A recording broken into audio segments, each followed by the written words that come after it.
Everyone, कैसे हो guys आप सभी। आशा करती हूँ सभी अच्छे होंगे, स्वस्थ होंगे।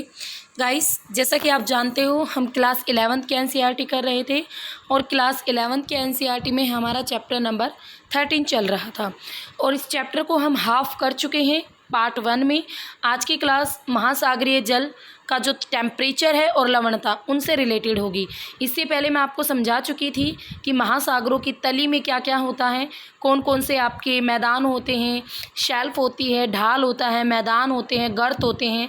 ठीक है, इन सभी जो आकृति हैं हमारे जो समुद्र के अंदर होती हैं, महासागरीय जल के अंदर होती हैं, उन सबको हम डिटेल में स्टडी कर चुके थे। अब इसके बाद नेक्स्ट आता है महासागरीय जल का तापमान। तो गाइस, जैसे आपकी धरातल पर अगर हम बात करें, तापमान अलग अलग एरियाज़ में अलग अलग होता है, उसी तरीके से महासागरीय जल में भी तापमान की बात करें, टेम्परेचर की बात करें तो ऊर्ध्वाधर भिन्नताएं और स्थानिक यानी अलग अलग स्थान पर अलग अलग टेम्परेचर होगा। ठीक है, और महासागरीय जो जल होता है ना, वो भूमि की तरह सौर ऊर्जा के द्वारा ही गर्म होता है। सूर्य के तापमान से ही महासागरों का पानी गर्म होता है, बट स्थल की तुलना में जल के तापन और शीतलन की प्रक्रिया धीमी होती है। यानी हमारा जो लैंड एरिया है वो जल्दी से गर्म हो जाता है और जल्दी से ठंडा हो जाता है, बट गाइस हमारा जो महासागरीय जल है या जो पानी है वो देर से गर्म होगा और देर से ही ठंडा होगा। तो इसको कुछ फैक्टर्स भी आते हैं जो प्रभावित करते हैं इस तापमान के वितरण को, डिस्ट्रीब्यूशन को। सबसे पहला आता है अक्षांश। यू नो डैट, सबको पता है भाई, ध्रुवों के निकट आपके वहाँ पर सौर विकिरण की मात्रा कम है तो वहाँ का जो तापमान है वो आपका कैसा है, कम है। विषुवत अगर भूमध्य रेखा से ध्रुवों की ओर बात करें तो टेम्परेचर आपका लगातार घटता चला जाता है। सीधा ये तो सूर्य के तापमान के ऊपर बात है। नेक्स्ट आता है स्थल और जल का असमान वितरण। उत्तरी गोलार्ध की बात करें और दक्षिणी गोलार्ध की, तो दक्षिणी गोलार्ध में आपका पानी वाला एरिया अधिक है और उत्तरी गोलार्ध में लैंड वाला एरिया अधिक है।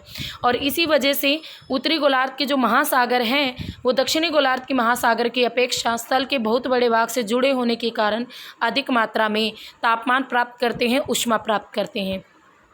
नेक्स्ट आता है पवने। पवने भी प्रभावित करती हैं। पवने टेम्परेचर को कैसे प्रभावित करती हैं? पवने क्या करती हैं, जो पवने महासागर की ओर बहेंगी उसके ऊपर वाले पानी को, यानी अपर लेयर पर जो पानी बह रहा है जिसे हम अपनी आंखों से देखते हैं, उस पानी को तट से दूर धकेल देती है और नीचे का ठंडा पानी फिर ऊपर आ जाएगा। ठीक है, नीचे का ठंडा पानी ऊपर आ गया, ऊपर का गर्म पानी कहीं और चला गया। तो इस वजह से पवने भी, अब अभी तटीय पवने भी गर्म जल को तट पर जमा कर देती है, जिससे टेम्परेचर बढ़ जाता है। कब? जब तापमान में देशांतरीय अंतर आ जाता है, तब की सिचुएशन है ये। ठीक है, तो दोनों ही तरीके से काम करती हैं पवने। नेक्स्ट आता है महासागरीय धाराएं। गाइस, महासागरीय जो करंट है, धारा है, आप सबको पता है, आपने धारा पढ़ी भी होगी। तो जो धारा जिस एरिया से चलती है, जैसे भूमध्य रेखा से कोई धारा चलना शुरू होगी तो वो कैसी धारा होगी? गरम वेव होगी, गरम ओशन करंट होगी। और जो धारा आपकी ध्रुवों की ओर से आएगी वो ठंडी होगी। तो इस प्रकार से फॉर एग्जाम्पल आपकी गल्फ स्ट्रीम की धारा, ये उत्तरी अमेरिका के पूर्वी तट से ये भूमध्य रेखा की ओर से चलती है और यूरोप के पश्चिमी तट के टेम्परेचर को बढ़ा देती है। पूरे यूरोप में गल्फ स्ट्रीम धारा की वजह से ही पूरे यूरोप में आपका जो टेम्परेचर है वो नॉर्मल बना रहता है। अगर ये धारा वहाँ नहीं बहती तो यूरोप का टेम्परेचर कुछ और ही होता, माइनस में होता। जबकि लैब्राडोर धारा ये गाइस आपके उत्तर अमेरिका के नॉर्थ ईस्ट तट के नज़दीक के जो टेम्परेचर है उसको काफ़ी हद तक कम कर देती है। ठीक है, तो ये सभी कारक महासागरीय धाराओं के टेम्परेचर को स्थानिक रूप से प्रभावित करते हैं। यानी पवने पढ़ी हमने, धाराएं पढ़ी, उसके अलावा अक्षांश पढ़े और हमने जो आपके और भी चीज़ें पढ़ी। तो ये सारी चीज़ें कहीं ना कहीं समुद्रों के टेम्परेचर को प्रभावित करते हैं। निम्न अक्षांशों की बात करें यानी भूमध्य रेखा के आसपास, तो समुद्रों का तापमान खुले समुद्रों की अपेक्षा अधिक होता है। जबकि ऊंचे अक्षांशों की बात करोगे तो वहाँ समुद्रों का तापमान खुले समुद्रों की अपेक्षा काफ़ी कम होता है। नेक्स्ट आता है गाइस तापमान का ऊर्ध्वाधर और क्षैतिज वितरण। तो जैसे जैसे आपकी समुद्रों के अंदर गहराई बढ़ेगी, ठीक है, तो जो गहराई बढ़ेगी तो एक तो होता है महासागर के ऊपर वाले पानी का टेम्परेचर और एक होता है उसकी जो गहराई है उनके बीच टेम्परेचर। तो उन दोनों के सीमा क्षेत्र को आप इस डायग्राम में देख सकते हो। ठीक है, इस डायग्राम में दिखाया गया है। तो ये रेखा है ताप प्रवणता वाली और ये बढ़ती हुई गहराई है नीचे की ओर। नीचे की ओर गाइस ये बढ़ती हुई गहराई है। और जैसे जैसे नीचे जाते हैं तो इस तरीके से आपका जो टेम्परेचर है, देखो ऊपरी सतह पर temperature 20 degree Celsius, 25, 23, 24 degree Celsius इतना है। बट जैसे जैसे 500 मीटर पर आए 20 डिग्री हो गया, 1000 मीटर पर आए तो 4 डिग्री हो गया, 1500 पे आपका 4 डिग्री, तो घटता चला गया टेम्परेचर। ठीक है, जैसे गहराई पर जाओगे समुद्र के अंदर तो टेम्परेचर में गिरावट देखी गई। अब ध्यान से देखो, जो ये ताप प्रवणता है इसे थर्मोक्लाइन कहते हैं। ये एग्जाम में आता है, आ चुका है ये पीजीटी लेवल में भी। ताप प्रवणता थर्मोक्लाइन कहा जाता है इसे। यानी एग्जाम में ऐसे क्वेश्चन आया था कि समुद्र के अंदर समुद्र की गहराई में टेम्परेचर को जिस रेखा के द्वारा दिखाया जाता है उसे क्या कहते हैं, तो ऑप्शन में था थर्मोक्लाइन। तो राइट आंसर रहेगा थर्मोक्लाइन। सतह से लगभग 100 से 400 मीटर नीचे आरंभ होती हैं और कई सौ मीटर तक जाती हैं। ये सीमा क्षेत्र जहाँ तापमान में तीव्र गिरावट देखी जाती है उसे थर्मोक्लाइन कहा जाता है। एकदम से टेम्परेचर कहाँ आपका 23-24 डिग्री सेल्सियस था और एकदम से 10 डिग्री आ गया, तो थर्मोक्लाइन कहते हैं। जल के कुल आयतन का लगभग 90% जो भाग है वो आपके गहरे महासागरों में थर्मोक्लाइन के नीचे पाया जाता है। और इसमें अगर टेम्परेचर की बात करें तो 0 डिग्री सेल्सियस तक पहुंच जाता है। वहीं आपके अगर हम मध्य अक्षांशों की बात करें, निम्न अक्षांशों की बात करें यानी भूमध्य रेखा के आसपास, तो महासागरों के तापमान की संरचना को सतह से तली की ओर 3 परतों द्वारा प्रणाली के रूप में समझाया जा सकता है। पहली परत होती है गाइस गर्म महासागरीय जल की सबसे ऊपरी परत, जो लगभग 500 मीटर मोटी होती है और इसका तापमान 20 डिग्री सेल्सियस से 25 डिग्री सेल्सियस के बीच होगा। ठीक है, 20 डिग्री सेल्सियस से 25 डिग्री सेल्सियस के बीच होता है ऊपर वाली परत। उष्ण कटिबंधीय क्षेत्रों में अगर हम बात करें तो ये परत पूरे वर्ष रहती है, जबकि मध्य अक्षांशों में केवल गर्मी में रहेगी। क्योंकि मध्य अक्षांशों में देखो उष्ण कटिबंधीय एरिया भूमध्य रेखा के आसपास तो आपकी सारा साल गर्मी रहती है, बट गाइस मध्य अक्षांशों में तो 6 महीने गर्मी, 6 महीने ठंड रहती है। तो मध्य अक्षांशों में गर्मियों में केवल आपको ये टेम्परेचर वहाँ मिलता है, बाकी सर्दियों में फिर से टेम्परेचर कम हो जाता है। दूसरी परत जिसे ताप प्रवणता यानी थर्मोक्लाइन परत कहते हैं, पहली परत के नीचे होती है थर्मोक्लाइन वाली परत, और जैसे जैसे महासागर की डेप्थ बढ़ती है तापमान में तीव्र गिरावट आती है और थर्मोक्लाइन की जो मोटाई है वो 500 से 1000 मीटर तक ही होती चली जाती है। तीसरी परत आती है गाइस, बहुत अधिक ठंडी होती है, गंभीर महासागरीय तली तक फैली हुई होती हैं। आर्कटिक और अंटार्कटिक वृत्तों में अगर हम बात करें तो सतही जल का जो टेम्परेचर रहेगा वो 0 डिग्री के निकट होता है और गहराई के साथ टेम्परेचर में बहुत कम परिवर्तन यहाँ पर देखने को मिलता है। यहाँ ठंडे पानी की केवल एक ही परत पाई जाती है और सतह से गंभीर सागरीय तली तक ये विस्तृत होती है। आपको सिर्फ इतनी बात समझनी है, थर्मोक्लाइन की जो परत होती है उसके नीचे जो तीसरी परत होगी वो अपने आप ही ठंडी होगी, क्योंकि यहाँ पर टेम्परेचर 0 डिग्री सेल्सियस के लगभग होता है। ठीक है, 0 डिग्री सेल्सियस के लगभग होगा और जैसे जैसे गहराई बढ़ेगी उसके बाद तापमान में बहुत कम परिवर्तन होता है। 0 डिग्री सेल्सियस से और नीचे कितना जाएगा, ठीक है, तो इस बात को आप ध्यान रखना।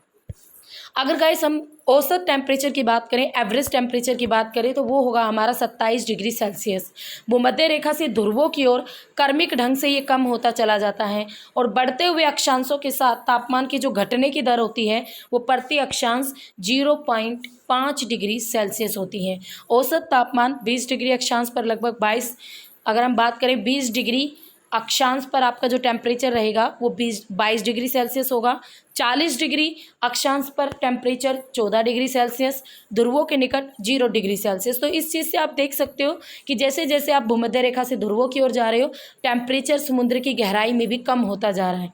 उत्तरी गोलार्ध की जो आपकी जो नॉर्दर्न हेमिस्फीयर है उनके जो ओशियंस है उनका टेम्परेचर दक्षिणी गोलार्ध की अपेक्षा अधिक होता है, क्योंकि उत्तरी गोलार्ध में गाइस आपके लैंड एरिया अधिक है और दक्षिणी गोलार्ध में वाटर पार्ट अधिक है।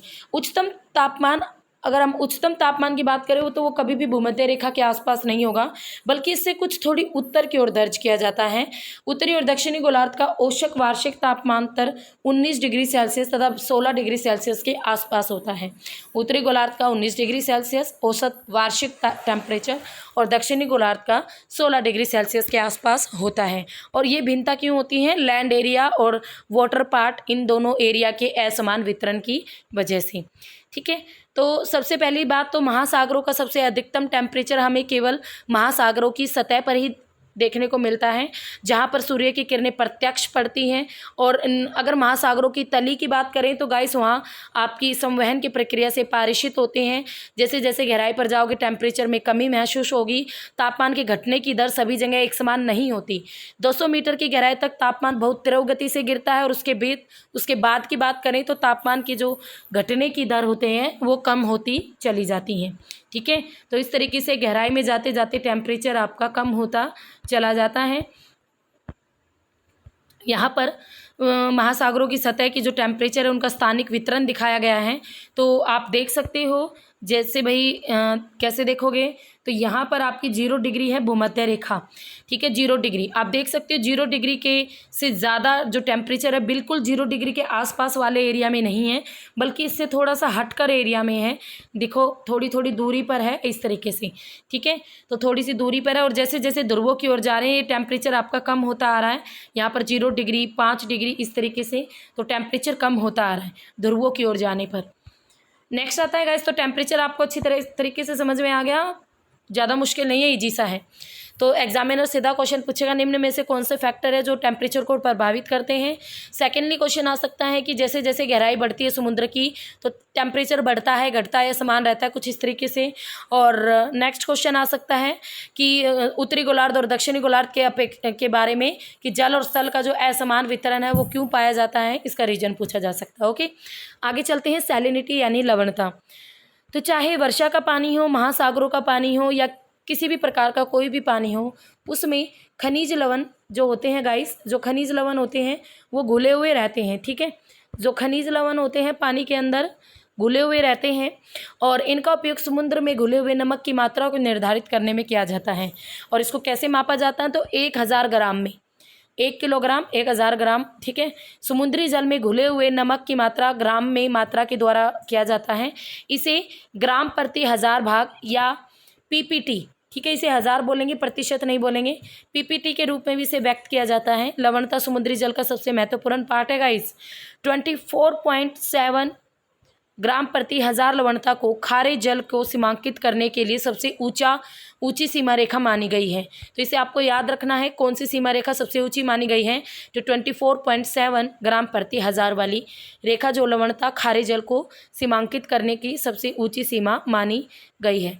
तो गाइस इसके बाद कुछ फैक्टर्स आते हैं जो प्रभावित करते हैं लवणता को। तो सबसे पहले तो वाष्पीकरण कितना होता है। किसी एरिया का अगर अधिक वाष्पीकरण है समुद्र में तो वहाँ पर आपकी लवणता अधिक होगी, क्योंकि पानी तो उड़ जाएगा और वो लवण वहीं पर रह जाएंगे। और वर्षा भी निर्भर करती है, क्योंकि वर्षा का जो पानी होता है उसमें लवणता की मात्रा कम होती है, तो जिस एरिया में वर्षा होगी वहाँ पर भी लवणता कम पाई जाएगी। तटीय क्षेत्रों में सतह के जल की जो लवणता है नदियों द्वारा लाए गए आपकी जो रिवर्स हैं अपने साथ काफ़ी मात्रा में ताज़ा पानी लाती हैं, और क्योंकि ये भाई पहाड़ों से आती हैं तो इनके साथ नदियों के पानी में कैल्शियम की मात्रा अधिक होती है। और ध्रुवीय क्षेत्रों की बात करें तो उसमें बर्फ़ के जमने और पिघलने की क्रिया से सबसे अधिक प्रभावित होती हैं। ठीक है, तो नदी अपने साथ ताज़ा पानी लाती है, तो जहाँ पर नदी समुद्र के साथ मिलेगी तो वहाँ पर भी आपकी नमक की मात्रा थोड़ी कम होगी। ठीक है, जिस नदी में ताज़े पानी की मात्रा अधिक होगी उसकी बात।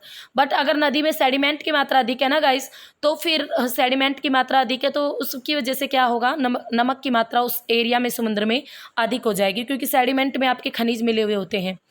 पवन भी जल को एक क्षेत्र से दूसरे क्षेत्र पर ट्रांसफ़र करके लवणता को प्रभावित करती है। और महासागरीय धाराएं भी मान लो भूमध्य रेखा से चल रही है तो यहाँ का खारा पानी किसी और एरिया के पास ले जाएगी, ठंडे इलाकों से इधर आ रही है तो वहाँ का पानी इधर ले आती है, तो पानी का ट्रांसफ़र होता रहता है और इस वजह से लवणता भी प्रभावित होती है।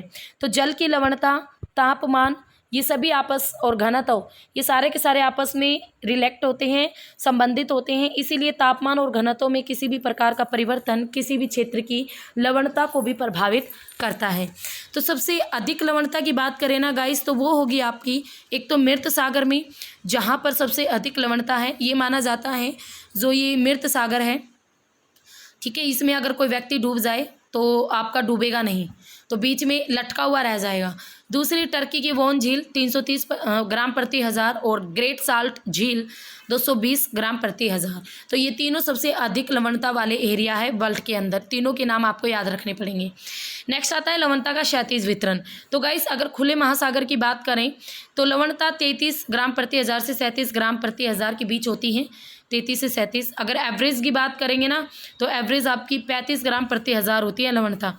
ठीक है, अगर कोई ऐसा सागर है जो चारों ओर से लैंड एरिया द्वारा घिरा हुआ है तो वहाँ पर जो लवणता होगी 41 ग्राम प्रति हज़ार। फॉर एग्जांपल आपका लाल सागर।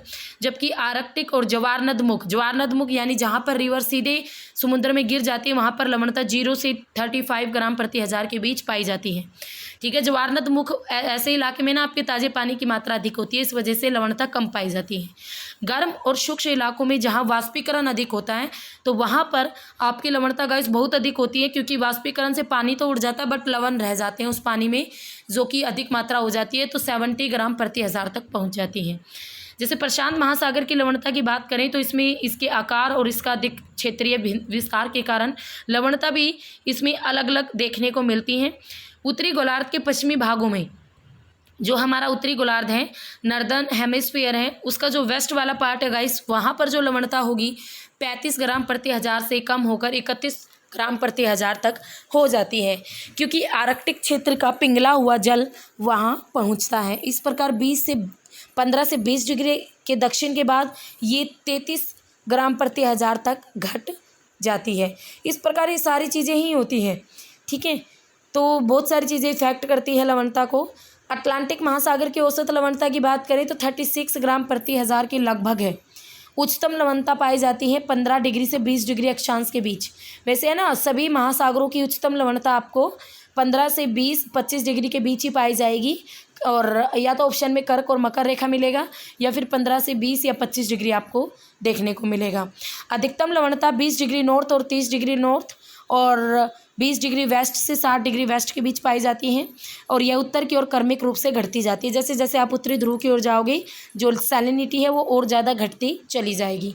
ऊंचे अक्षांशों में स्थित होने के बावजूद उत्तरी सागर में उत्तरी अटलांटिक प्रवाह के द्वारा लाए गए अधिक लवणीय जल के कारण अधिक लवणता देखने को मिलती है।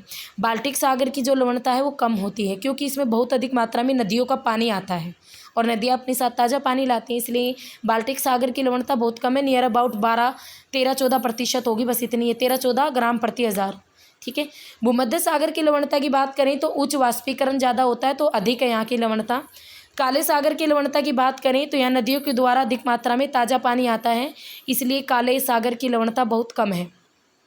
हिंद महासागर की औसत लवणता देखिए तो गाइस 35 ग्राम प्रति हज़ार है। बंगाल की खाड़ी में गंगा नदी के जल से मिलने से, गंगा नदी है बंगाल की खाड़ी से गिरती है हिंद महासागर में, तो जो वहाँ की अगर लवणता की बात करें तो उसकी प्रवृत्ति कम पाई जाती है, क्योंकि ताज़ा पानी आ जाता है। इसके विपरीत अरब सागर की जो लवणता है वो उच्च वाष्पीकरण, क्योंकि वहाँ पर वाष्पीकरण भी अधिक होता है और ताज़ा पानी कम मिलता है, तो वहाँ की लवणता आपकी अधिक है अरब सागर की। ठीक है, तो यहाँ पर आप मैप पर भी देख सकते हो, यहाँ विश्व के महासागरों की लवणता को दर्शाया गया है। कैसे देखोगे आप तो गाइस इस तरीके से आप देख सकते हो। जैसे ये अरब सागर है तो यहाँ पर 36 लिखा हुआ है, तो 36 ग्राम प्रति हज़ार है। ये आपकी बंगाल की खाड़ी है तो 34 के लगभग है। ठीक है, और ये आपका लाल सागर है तो यहाँ पर 35 के लगभग है। ये आपका भूमध्य सागर है तो 36 और 37 के लगभग है। इस तरीके से आप देख सकते हो। ये प्रशांत महासागर है 35, यहाँ पर भी देख सकते हो 35 ज़्यादा लिखा हुआ है। ये आपका अंध महासागर है तो यहाँ पर आप देख सकते हो 36 भी है, 37 भी है, 35 भी है। तो अलग अलग एरियाज़ में आपकी जो लवणता है, सैलिनिटी है, वो अलग अलग देखी जाती है। नेक्स्ट आता है लवणता का ऊर्ध्वाधर वितरण।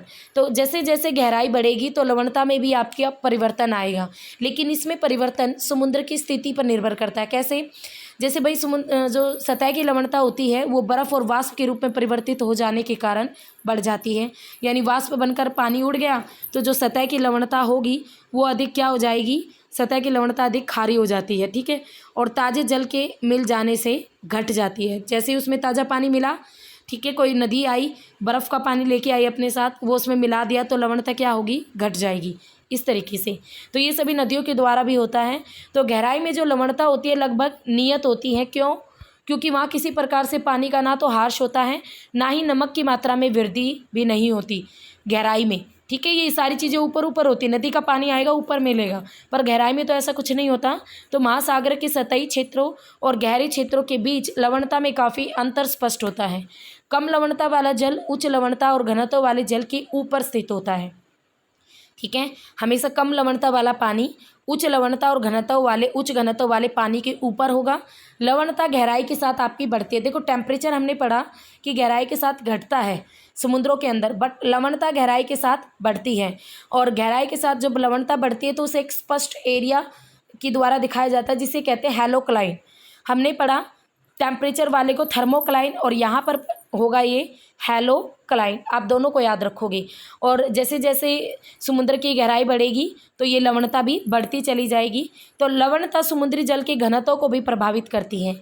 घनत्व यानी डेंसिटी तो महासागरीय जल के सतरीकरण को भी प्रभावित करती है। और एक अन्य फैक्टर है जो स्थिर रहे तो समुद्र जल की जो बढ़ती लवणता है उसके घनत्व को भी बढ़ा डालती है। तो उच्च लवणता वाला समुद्री जल कम लवणता वाले जल के नीचे बैठ जाता है। यानी भाई ये कहते हैं ना, ये कम लवणता वाला पानी नीचे बैठेगा, उच्च लवणता वाला पानी नीचे बैठेगा क्योंकि उसमें नमक की मात्रा होगी और नमक आपका नीचे जम जाता है। और ऊपर रहेगा कम लवणता वाला पानी और इससे आपकी लेयर्स बन जाती हैं लवणता की गहराई में, गहराई के साथ साथ। ठीक है, तो जितनी गहराई पर जाओगे लवणता की मात्रा बढ़ती चली जाती है।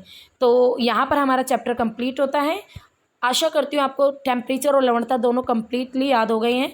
तो यहाँ पर आपके लिए कुछ एनसीईआरटी की तरफ से क्वेश्चंस भी हैं। उस तत्व की पहचान करें जो जलीय चक्र का भाग नहीं है। वाष्पीकरण, वर्षण, जलयोजन, संघनन। गाइस अगर आपने दोनों वीडियोस देखी हैं तो इन क्वेश्चंस के आंसर आप मुझे कमेंट बॉक्स पर अपने आप दोगे। नेक्स्ट क्वेश्चन आता है, महाद्वीपीय ढाल की औसत गहराई निम्नलिखित के बीच होती है। 2 से 20 मीटर, 20 से 200 मीटर, 200 से 2000 मीटर, 2000 से 20,000 मीटर। ये भी आप मुझे बताओगे, मैंने करवा रखा है। निम्न में से कौन सी लघु उच्चावच आकृति महासागरों में नहीं पाई जाती? समुद्री टीला, प्रवाल द्वीप, निमग्न द्वीप या महासागरीय गंभीर। नेक्स्ट आता है, लवणता को प्रति समुद्री जल में घुले हुए नमक की मात्रा से व्यक्त किया जाता है, कितने ग्राम की से। और नेक्स्ट, निम्न में से सबसे छोटा महासागर बताना है। तो ये 1 2 3 4 5 क्वेश्चंस हैं जिनके आंसर आप मुझे कमेंट बॉक्स पर दोगे। तो कैसा लगा आपको ये चैप्टर? आशा करती हूँ आपको चैप्टर समझ में आ गया होगा। अगर कोई इशू हो, कोई डाउट हो तो आप मुझे कमेंट बॉक्स पर कमेंट कर सकते हैं। इसके साथ साथ गाइस अब मेरे चैनल पर लाइव वीडियो हम रोज़ रात 9 बजे लाइव रहते हैं। ज्योग्राफी का एक टॉपिक कंप्लीट करते हैं। तो मैक्सिमम स्टूडेंट लाइव सेशन में जुड़े ताकि आपका बेनिफिट हो सके, आप लाइव पढ़ सकें, आपके कमेंट जो डाउट है आप वो क्लियर कर सकें। तो फिर मिलेंगे, तब तक के लिए have a nice day. But उससे पहले अब अचीवर्स एकेडमी ऐप पर पीजीटी और नेट ज्योग्राफी का पेड कोर्स भी अवेलेबल है। तो आप पेड कोर्स भी ले सकते हो क्योंकि आगे एचटेट आने वाला है और पेड कोर्स आपके लिए बहुत बेनिफिट रहेगा। बार बार एचटेट देने से अच्छा है तो आप एक बार पेड कोर्स लो, अच्छी तैयारी करो और फिर उसके बाद पीजीटी एचटेट दो। ठीक है गाइस, तो ये आपके लिए बहुत अच्छी वाली चीज़ होने वाली है।